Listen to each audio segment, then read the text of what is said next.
Oke. Assalamualaikum warahmatullahi wabarakatuh. Waalaikumsalam warahmatullahi Waalaikumsalam wabarakatuh. warahmatullahi wabarakatuh. Oke.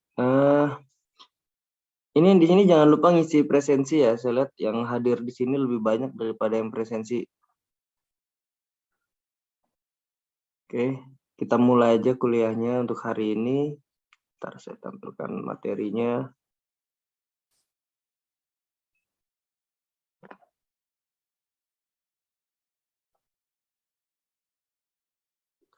Oke.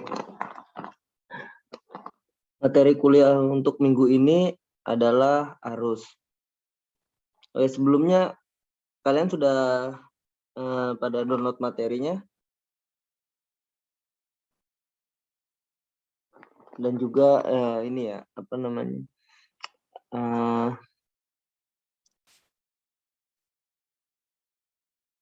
Ya. Minggu ini materinya kita tentang arus. Ini adalah minggu ke-7 ya, minggu ke-7 perkuliahan. Dari saya minggu ke-4 dan ini sudah terakhir untuk mata kuliah DOC. Mungkin review sedikit tentang, saya bicara lebih banyak tentang ke fisik oceanografinya ya di pertemuan ke-4 itu tentang optik dan suara bawah air, lalu tentang gelombang, pasut, dan untuk ini minggu ini adalah arus. Ini jadi fenomena-fenomena fisik oceanografi yang nanti ke depannya akan kalian lebih dalam pelajari. Nah, di mata kuliah dasar-dasar oceanografi ini hanya mengupas kulitnya dan memberi gambaran secara umum tentang bagaimana itu kayak tadi kondisi parameter-parameter oceanografi. Kalian nanti akan lebih pelajari lagi, lebih dalam lagi. Nah, jadi untuk minggu ini tujuan pembelajarannya adalah agar kalian mampu menjelaskan definisi arus, faktor pembangkitnya, serta metode pengukuran arus. Jadi kalian nanti akan mengenai apa itu arus, lalu seperti apa, jenisnya apa aja, mengapa bisa terjadi arus di lautan. Nah, ini akan kita pelajari di sini.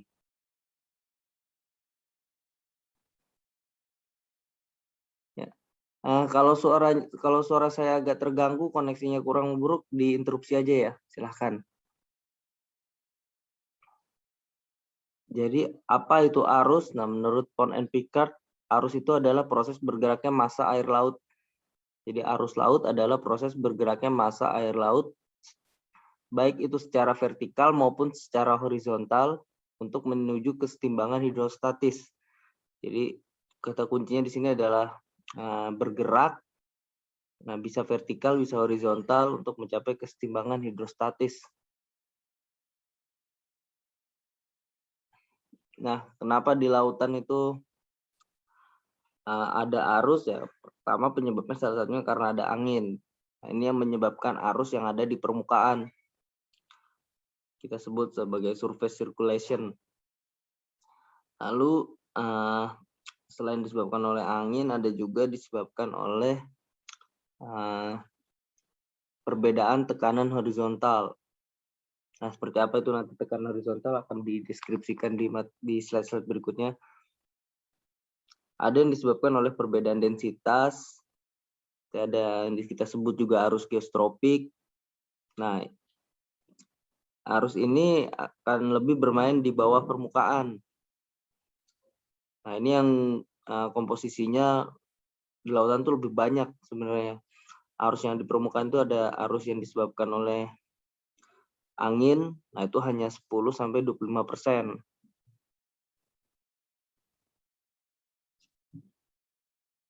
Nah, arus permukaan ini berperan untuk mendistribusikan panas dari ekuator daerah lintang rendah ke daerah kutub, daerah lintang tinggi. Jadi di mana air dengan yang lebih hangat itu yang berasal dari daerah ekuator, lalu dia bergerak ke daerah kutub untuk bertemu dengan massa air yang lebih dingin. Nah, sedangkan untuk di arus laut yang adanya di bawah lapisan permukaan itu termoklin ke bawah. Nah, ternyata lebih banyak arus juga, ada juga arus yang lebih besar. Nah, penyebabnya itu salah satunya adalah perbedaan densitas. Nah, arus yang disebabkan oleh angin kita sebut sebagai wind driven current. Nah, jadi ketika dia sama halnya seperti gelombang, mirip gelombang juga terbentuk oleh angin, cuman berbeda dengan gelombang. Kalau gelombang kan gerakannya memutar. Nah, kalau arus itu disertai dengan perpindahan perpindahan massa air. Nah, arus yang disebabkan oleh angin ini terjadi di permukaan. Dia terjadi di permukaan seperti gelombang sama halnya. Nah, gerakan mengikuti pola angin permukaan. Jadi karena dia disebabkan oleh angin, kecepatan dan arahnya juga ditentukan oleh angin. Tapi dia tidak sejajar dengan arah angin. Nah, karena adanya gaya Coriolis dan aliran Ekman ini arus itu tidak sejajar dengan arah angin yang membangkitkan arus tersebut. Nah, hal ini terkait dengan gaya Coriolis dan aliran Ekman. Nah, apa itu gaya Coriolis dan aliran Ekman? Nanti akan kita bahas lagi lebih dalam. Nah, jadi wind driven current ini arus yang dibangkitkan oleh angin ini karena dia disebabkan oleh angin, dia akan mencerminkan pola angin secara global, ditambah dengan adanya tadi gaya Coriolis yang menimbulkan efek Coriolis. Jadi untuk mempelajari arus yang dibangkitkan oleh angin tadi, wind driven current, maka kita perlu pelajari sirkulasi angin atau sirkulasi atmosfer secara global.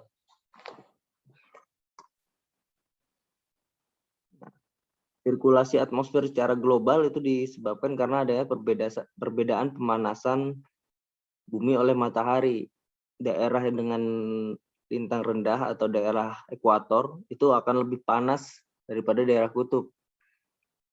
Nah, ini disebabkan karena sudut penyinarannya yang berbeda ya. Jadi daerah ekuator itu memang lebih panas. Nah, di daerah yang lebih panas, karena ada pemanasan tadi, udara akan bergerak naik ke atas. Sehingga tekanan udara di daerah ekuator akan lebih rendah, seperti ini. Ini daerah ekuator, ini daerah kutub. Sedangkan hukum fisikanya adalah angin bergerak dari tekanan udara tinggi menuju tekanan udara rendah. Jadi dia dari daerah kutub, dia akan bergerak ke daerah ekuator. Nah, sedangkan di daerah ekuator terjadi pemanasan yang membuat udara tadi bergerak ke atas. Nah, di lapisan luar atmosfer berbalik anginnya dari ekuator ke daerah kutub untuk mencapai kesetimbangan tadi. Nah, kalau tadi yang secara global dalam untuk lingkup regionalnya ini bisa dilihat dari fenomena angin laut dan angin darat. Nah, ada yang bisa jelasin ke saya bagaimana konsep itu angin darat dan angin laut? Ayo coba.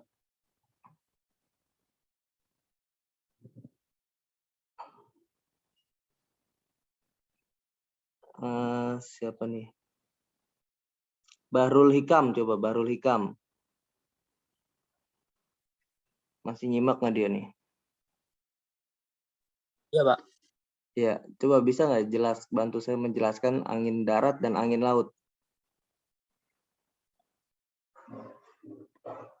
Ayo silahkan.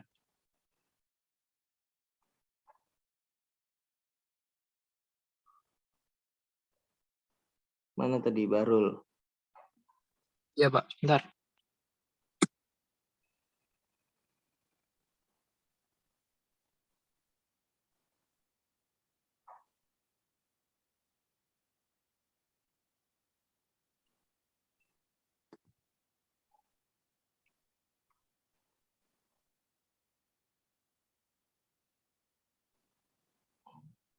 Kalian tentang angin laut dan angin darat kan nggak baru denger hari ini ya. Pasti udah SMA udah belajar. Nah, kita coba kamu, pemahaman kamu sejauh apa? Kalau angin laut itu biasanya kan bertiupnya pada siang hari dan berasal dari laut ke darat. Dan tekanannya itu lebih besar yang dari angin laut. Sedangkan angin darat itu bertiupnya dari darat ke laut. Dan biasanya angin darat bertiupnya pada malam hari. Kenapa begitu? Kenapa angin laut itu pada siang hari dan angin darat pada malam hari? Mengapa tadi kamu bilang kan tekanan udaranya? Mengapa tekanan udaranya mana yang lebih tinggi pada waktu tertentu?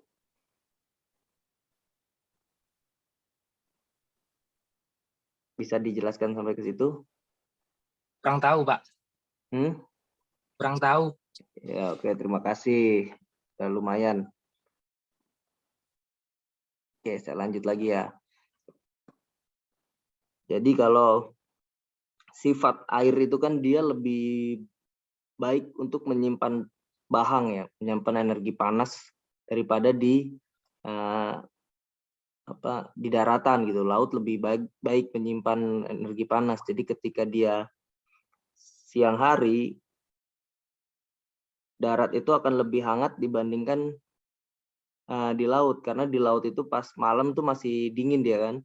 Malam laut didinginin, ketika masuk ke pagi sampai siang hari itu darat akan lebih cepat dia menerima panas dari matahari.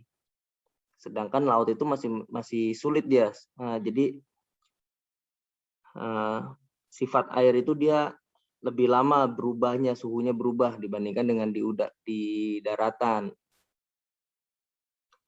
Jadi air di lautan itu masih dingin, sedangkan di darat itu sudah panas, sehingga tekanan udaranya tadi dijelaskan kalau yang panas itu tekanan udaranya lebih rendah, berarti di laut itu tekanan udara lebih tinggi, sehingga terjadilah angin laut, angin yang bertiup dari laut ke darat. Ya. Begitu juga sebaliknya, di fenomena angin darat itu karena seharian dipanasin, laut ini udah jadi masih hangat, sedangkan di daratan itu lebih dingin.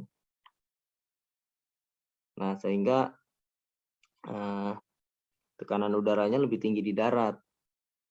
Nah, ini yang akhirnya terbentuk angin darat, angin yang bertiup dari darat ke laut.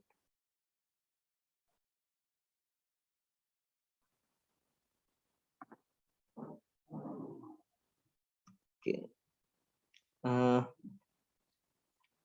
Tadi disebutkan kalau angin itu selain dibangkitkan oleh angin, arus itu dibangkitkan oleh angin, juga ada yang namanya efek dari gaya Coriolis. Nah, gaya Coriolis ini timbul akibat adanya efek dari rotasi bumi.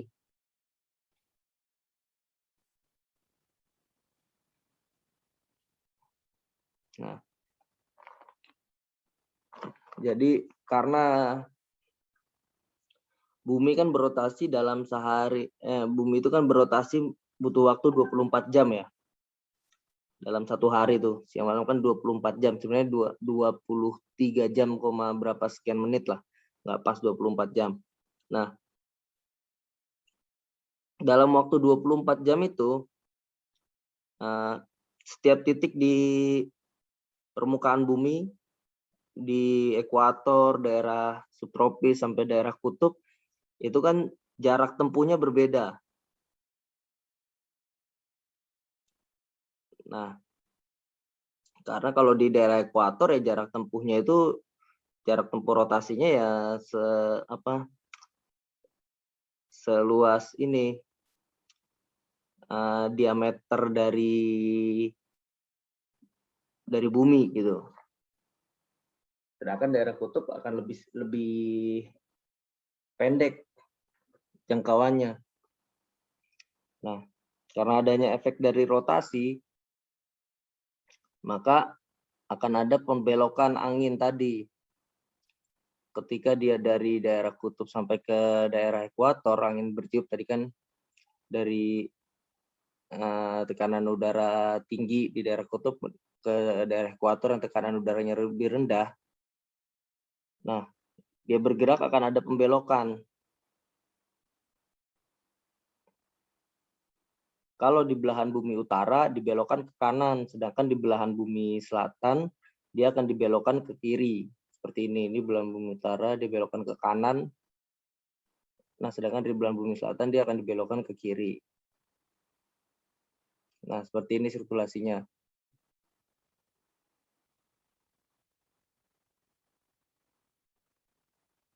Nah, sirkulasi dari atmosfer tadi, pergerakan angin ke arah di atmosfer itu tadi membentuk wind driven current. Nah, di situ juga ada terbentuk di mana arus dingin, arus panas. Nah, ini gambarannya secara global, secara arus yang digerakkan oleh angin tadi.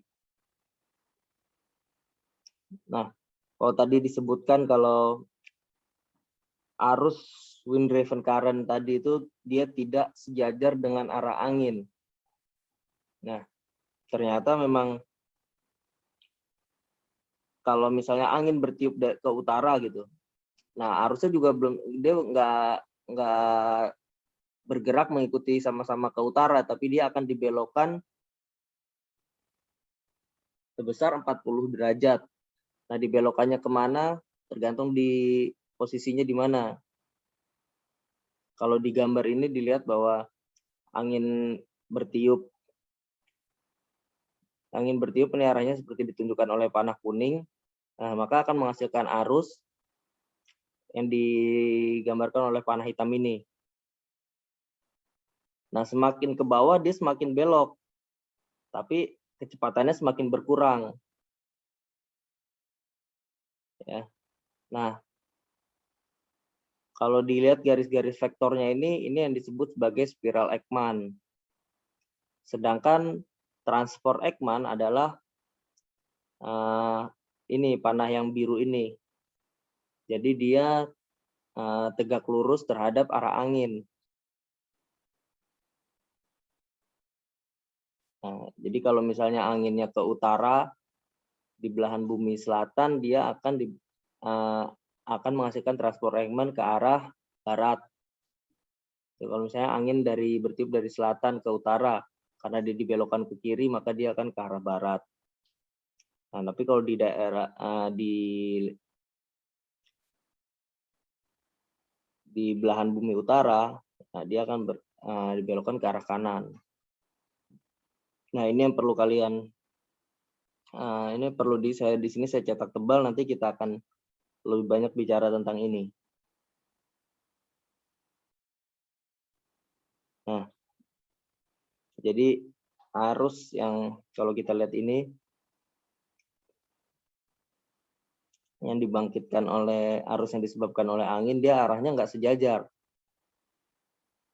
Nah, semakin ke bawah dia semakin kecil energinya, arusnya semakin pelan. Nah, sampai pada kedalaman tertentu. Tapi kalau misalnya dia masuk ke perairan dangkal, nah makin lama dia malah sudutnya akan lebih rapat. Karena sama kayak prinsipnya seperti halnya gelombang.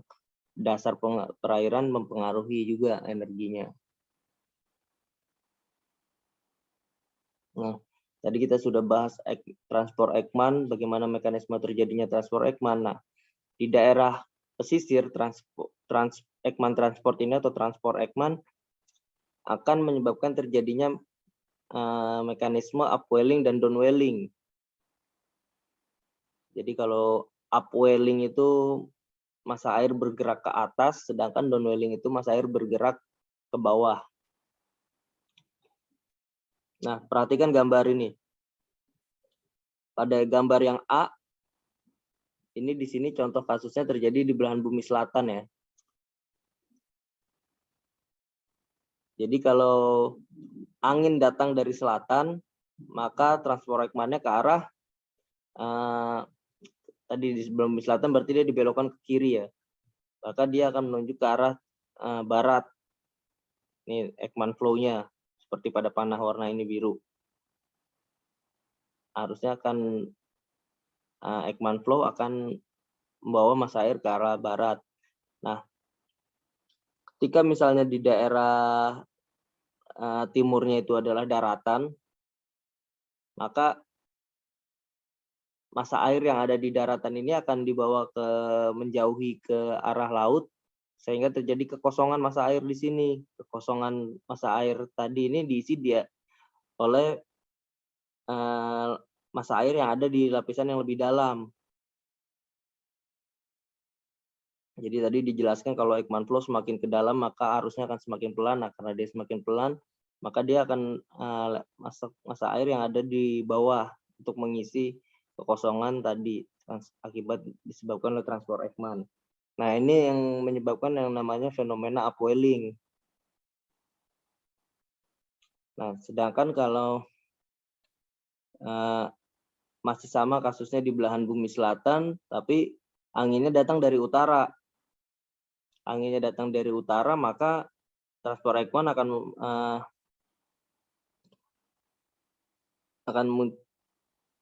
muncul transport Ekman ke arah timur. Yang dimana tadi kalau misalnya di daerah timurnya itu adalah berupa daratan, maka massa air akan dibawa mendekati ke darat. Nah, karena dia massa airnya kan menumpuk semua, jadi akan ada air yang bergerak ke lapisan bawah. Nah, ini yang disebut downwelling. Jadi dia bergerak dari permukaan ke lapisan yang lebih dalam. Sedangkan kalau di daerah ekuator atau kalau tadi terjadi di pantai ya, nah ini juga menunjukkan terjadi upwelling di daerah ekuator. Ini ketika misalnya ada angin bertiup dari timur ke barat, maka di belahan bumi utara Ekman transportnya akan menuju ke utara, sedangkan di belahan bumi selatan transport Ekmannya bergerak ke selatan. Nah, maka akan di daerah ekuator ini akan lebih rendah karena tadi massa airnya bergerak keluar menjauhi ekuator. Nah, untuk mencapai kesetimbangan hidrostatis tadi, maka massa air yang ada di lapisan lebih bawahnya terangkat. Nah, ini yang disebut upwelling. Biasanya upwelling ini ditandai dengan kandungan klorofil yang tinggi. Klorofil A. Klorofil A ini kaitannya dengan produktivitas primer suatu perairan. Nah, massa air yang ada di lapisan yang lebih dalam itu ciri-cirinya adalah dia unsur haranya lebih banyak kan. Unsur haranya lebih banyak, lalu suhunya lebih rendah. Nah, biasanya gitu untuk mendeteksi terjadinya upwelling dilihat kayak parameter klorofil A-nya itu lebih tinggi dari daerah sekitarnya atau suhunya lebih rendah. Nah, tuh ciri khasnya. Upwelling ini nanti kaitannya juga dengan kesuburan perairan. Ketika dia banyak unsur hara, maka perairannya subur, banyak plankton, nanti plankton ada ikan kecil datang ikan besar, makanya ini jadi daerah pemancingan itu untuk ikan itu daerah yang subur, yang daerah terjadi upwelling ini. Sedangkan ketika terjadi downwelling, ciri khasnya air yang ada di permukaan itu kan kadar oksigen terlarutnya lebih tinggi daripada yang ada di lapisan yang lebih bawah kan. Nah, ketika dia massa air dengan kadar DO turun, maka dia akan nanti membantu proses pembusukan dari materi organik yang ada di lapisan yang lebih dalam. Nah, jadi proses upwelling dan downwelling ini sebenarnya baik untuk kesuburan perairan.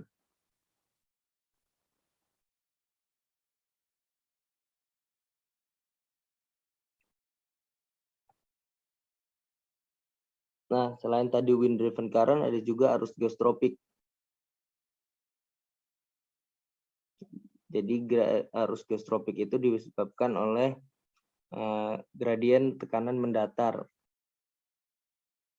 Nah, kalau ini peta Geirs ini ada 5 pusaran besar di dunia, meliputi Samudra Hindia, Samudra Atlantik, dan Samudra Pasifik. Di Samudra Pasifik ada 2, Samudra Atlantik 2, dan Samudra Hindia ada 1. Nah, kalau kalian perhatikan ini arah putarannya, kalau di belahan bumi utara dia akan searah dengan jarum jam, sedangkan di belahan bumi selatan dia berlawanan arah jarum jam. Nah, ini terkait dengan tadi Coriolis tadi.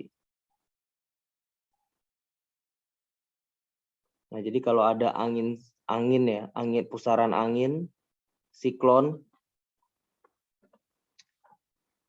ada dua, kalau berdasarkan arahnya kita sebut ada yang siklonik, itu yang berlawanan arah jarum jam, dan ada yang antisiklonik, dia yang searah jarum jam. Jadi kalau misalnya terjadinya di belahan bumi utara, angin siklon terjadi di belahan bumi utara, maka dia akan tadi transport Ekmannya itu akan ke arah kanan kan, berarti dia keluar dari pusaran, sehingga di sini akan muncul tekanan mendatar atau level tinggi muka airnya di pusaran itu akan lebih rendah. Nah, untuk mengisi kosongan tadi akan terjadi upwelling. Jadi massa air yang ada di bawahnya akan bergerak ke atas. Sedangkan kalau dia berupa antisiklon, angin yang antisiklon, dia tetap akan dibelokkan ke kanan, tapi dia menuju pusat dari pusaran. Sehingga di pusat pusaran itu airnya akan lebih tinggi. Nah, ini yang turun ke bawah, sehingga lapisan termokulirnya agak lebih turun.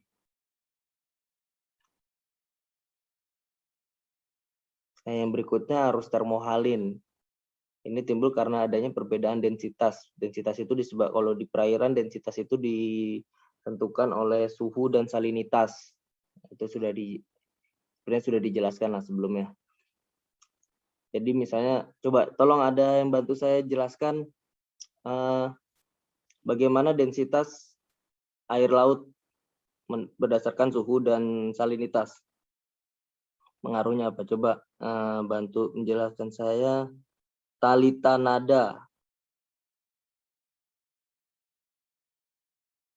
Halo. Iya, Pak. Oke. Sebentar ya, Pak.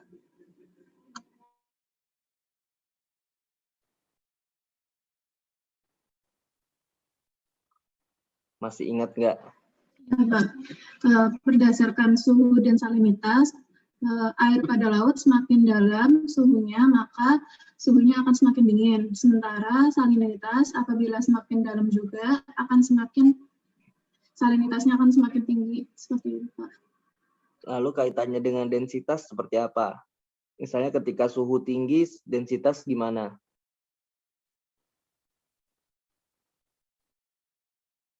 Ayo. Sebentar, Pak. Saya lupa, Pak.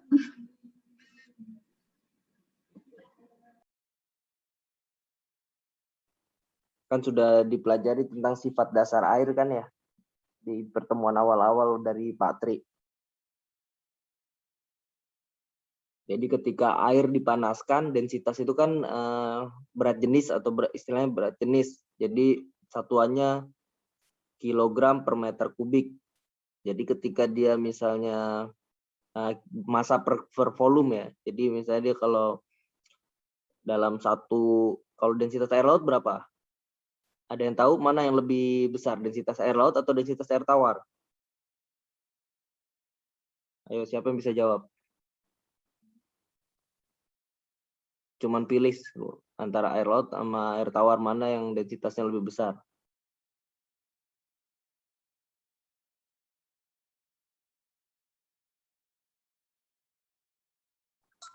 Dia menjawab densitas air laut, Pak. Oke, berapa densitas air laut? Kalau nggak salah ingat itu sekitar 1000 ya. lebih, Pak. 1020 lebih. Kalau densitas air tawar sekitar berapa? Itu sekitar kurang dari 1000 sampai 1000. Oke. Ya. Jadi tadi salah satunya berarti salinitas mempengaruhi densitas kan? Kalau dibilang tadi kan air tawar 1000, sedangkan air laut itu 1020, 1020-an. Nah, berarti kan salinitas mempengaruhi densitas. Salinitas tinggi maka densitas akan semakin tinggi. Nah, kalau suhu gimana temperatur? Ini sambil mereview materi-materi yang kemarin nih.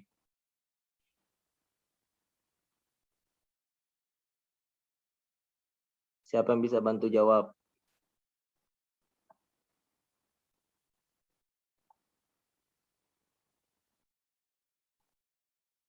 Cika. Mana Cika? Iya, Pak. Ya, gimana? Ketika air dipanaskan, maka densitasnya akan lebih rendah atau akan lebih tinggi? Kalau menurut saya, kalau air dipanaskan, maka densitasnya lebih rendah. Soalnya suhu itu nggak sama itu. Taruh.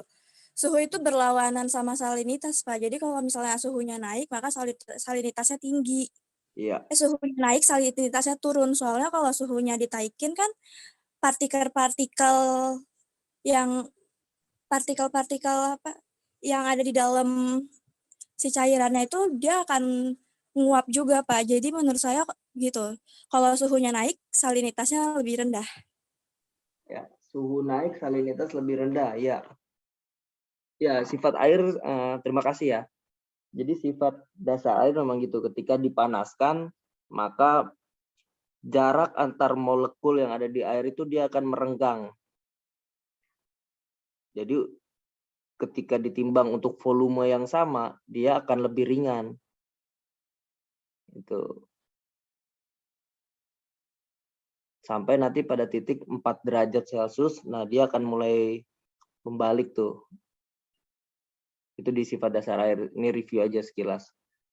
Nah, jadi tadi disebutkan kalau balik lagi ke arus termohalin, dia disebabkan oleh perbedaan densitas karena ya tadi di lapisan permukaan di satu titik yang sama ya, dari lapisan permukaan sampai ke dasar perairan aja kan salinitas densitasnya bervariasi kan, karena ada perbedaan variasi suhu dan salinitas tadi. Nah, dia bervariasi, maka ada perbedaan densitas di situ. Nah, perbedaan densitas itu yang menyebabkan terbentuknya arus termohalin. Nah, cuman ini kita bicara lebih secara global. Jadi variasi densitas di daerah ekuator dengan di daerah kutub juga berbeda. Mungkin kalian juga nanti harus pelajarin juga tentang kalau kita lihat di daerah tropis itu kan kurvanya ada zona mixed layer, thermocline, lalu di player kan kelihatan polanya. Ketika mixed layer cenderung seragam, lalu masuk daerah thermocline suhu turun drastis. Lalu ketika masuk di lapisan di player suhunya udah nggak banyak perubahan. Nah, di daerah kutub itu beda lagi polanya. Itu nanti kalian pelajari lagi. Jadi karena ada perbedaan densitas antara daerah ekuator dengan daerah kutub, nah ini yang menyebabkan terjadinya pergerakan massa air. Air dengan densitas lebih ringan dia akan ada di permukaan. Nah, ini akan mengalir dari daerah ekuator menuju daerah kutub. Sedangkan di daerah kutub itu karena dia lebih dingin dan salinitas juga bisa lebih tinggi karena ketika misalnya ada proses pembekuan air laut, maka akan ada garam-garam yang dilepas. Nah, itu akan menyebabkan salinitas juga lebih tinggi sehingga massa air yang ada di daerah kutub dia akan turun ke perairan yang lebih dalam dan dia bergerak lagi ke daerah ekuator. Nah, ini membentuk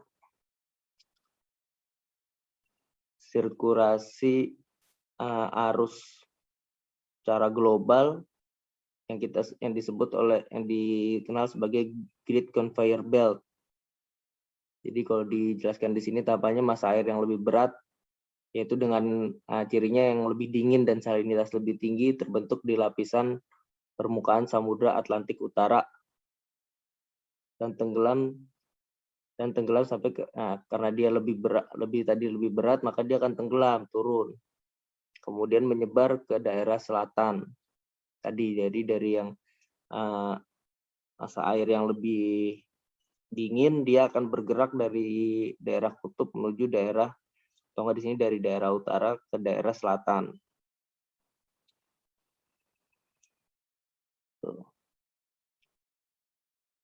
Lalu dia akan kembali ke permukaan, lalu bergerak lagi. Nah, ini yang disebut sebagai Great Conveyor Belt, sirkulasi arus termohaline global. Nah, salah satunya adalah dia melalui perairan Indonesia. Nah, arus yang melalui perairan Indonesia ada kita kenal sebagai Arlindo. Jadi ada satu sistem arus dari Samudra Pasifik menuju Samudra Hindia yang melalui perairan Indonesia. Itu kita kenal sebagai Arlindo, arus lintas Indonesia.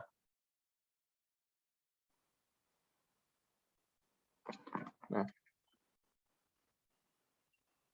jadi di Samudra Pasifik itu karena adanya angin pasat di Samudra Pasifik, muka airnya lebih tinggi daripada di Samudra Hindia.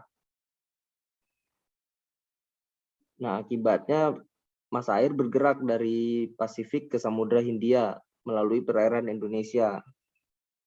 Nah, massa air di suatu samudra itu punya karakteristik masing-masing. Jadi ketika dia melalui perairan Indonesia, dia juga akan membawa karakteristik air yang ada di sumbernya. Nah, masuk ke perairan Indonesia ada dua jalur barat dan jalur timur. Jalur barat itu yang ini garis ini dia melalui Laut Sulawesi, masuk ke Selat Makassar, lalu ada yang keluar dari Selat Lombok dan ada yang keluar dari Selat Ombay. Sedangkan yang satu lagi jalur timur itu masuk dari Laut Maluku, Laut Banda, lalu dia keluar dari Celah Timur. Nah, ini yang disebut sebagai Arlindo. Nah, Arlindo ini mempengaruhi karakteristik massa air yang ada di perairan Indonesia. Nah, Arlindo membawa dampak. Jadi tadi kalau di Samudra Pasifik itu dia salinitas lebih tinggi dan suhunya lebih rendah, lebih dingin dan lebih tinggi. Nah, dia juga akan terbawa ke perairan Indonesia. Sehingga nanti akan menyebabkan terjadinya upwelling selama musim timur.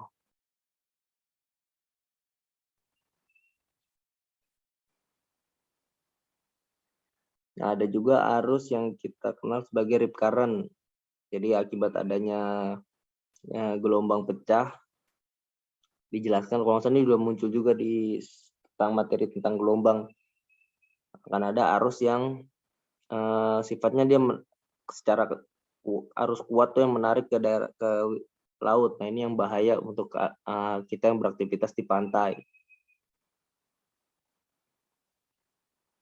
Nah, untuk gimana sih cara mengukur arus? Nah, pengukuran arus bisa dilakukan dengan 3 cara, yaitu pengukuran arus secara in situ. Nah, itu dengan menggunakan alat ukur, instrumen, kita langsung mengukur di lokasi. Bisa juga menggunakan satelit atau membangun model hidrodinamika. Jadi dengan cara matematis. Nah, untuk pengukuran secara in situ itu ada 2 metode, Eulerian dan Lagrangian. Yang Eulerian dia mengukur di satu titik. Jadi kita mengukur arusnya di satu titik aja. Kita ukur dengan ada alatnya bisa current meter ataupun ADCP, Acoustic Doppler Current Profiler. Nah, atau metode Lagrangian, dia yang mengukur arus dengan cara dihanyutkan. Nah, itu bisa dengan floating dredge atau drifter buoy. Floating dredge itu contohnya kayak kita misalnya mengukur arus nih. kita hanyutkan botol, lalu dicatat waktunya, lalu dicatat perpindahannya. Misal dalam 10 meter dia berpindah berapa detik, nah itu dihitung kecepatannya di situ. Itu dengan cara dihanyutkan atau dengan drifter buoy. Jadi ada suatu pelampung yang dipasangi GPS, nah dia dibiarkan hanyut mengikuti arus. Nah kita lihat perpindahannya dari satu titik ke titik lain tuh seperti apa, waktunya berapa lama, pindahnya berapa meter. Nah, itu untuk digunakan untuk ukur kecepatan. Nah bisa juga menggunakan satelit. Ini biasanya kita bisa download sifatnya data sekunder ya, kalau untuk penelitian atau apa itu menggunakan data sekunder kita download. Cuman biasanya kelemahannya ini kalau untuk yang pengukuran citra satelit terkait dengan resolusinya. Kita nggak bisa dapetin arus untuk lingkup yang regional. Misalnya kita mengukur hanya wilayah skupnya kecil, nah itu kita nggak bisa dapat.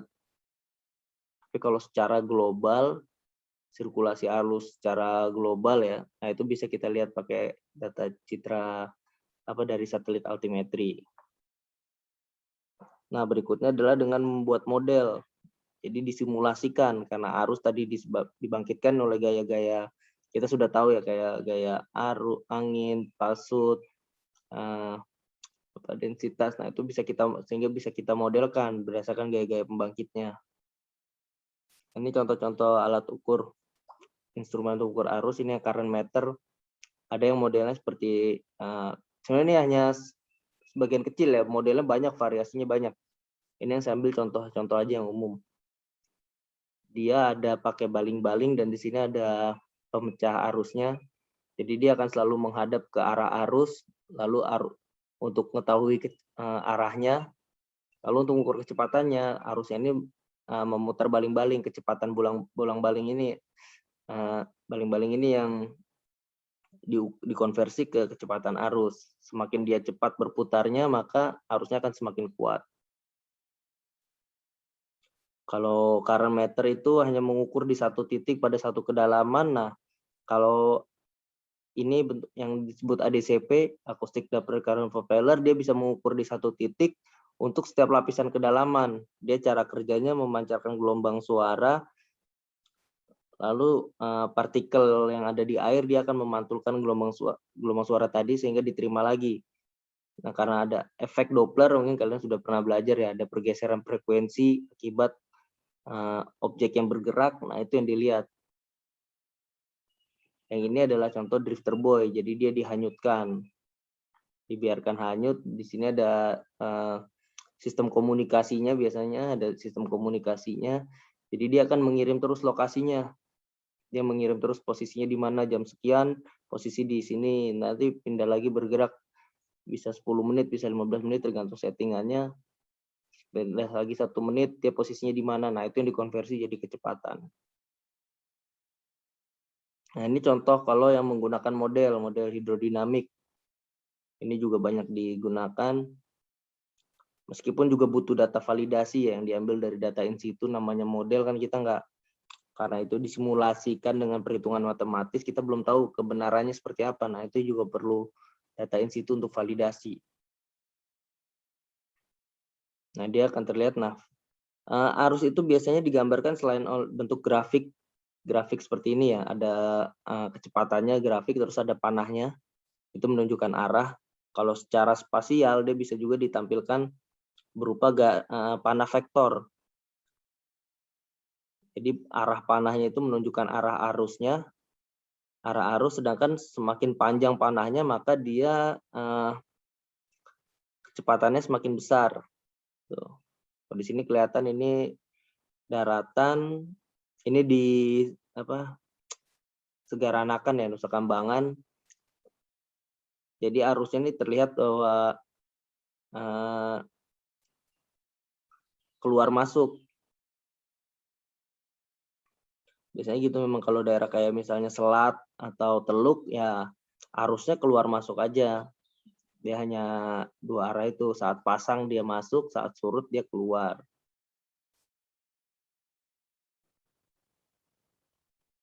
Nah, dari tadi model hidrodinamika, aplikasinya juga bisa digunakan untuk membuat simulasi model pencemaran limbah. Nah, ini yang saya lakukan untuk limbah PLTU. Jadi temperaturnya kita buang pada suhu 40 sesuai dengan baku mutu, maka dia akan menyebar kemana arahnya. Terus berdampak nggak terhadap ekosistem? Kalau misalnya di daerah dekat buangan situ ada ekosistem nggak? Nah, itu bisa kita simulasikan. Atau misalnya ada tumpahan minyak, nah itu kita simulasikan. Tumpahan minyak tadi, dia hanyutnya kemana nih? Berarti harus daerah mana yang perlu dilindungi. Tuh. Penanganannya harus kemana? Ketika misalnya ada kapal tanker, kecelakaan, minyak tumpah, maka kita bisa prediksi. Ini minyaknya bergeraknya ke arah mana, sehingga harus cepat untuk penanganannya tepat. Ya. Ada pertanyaan?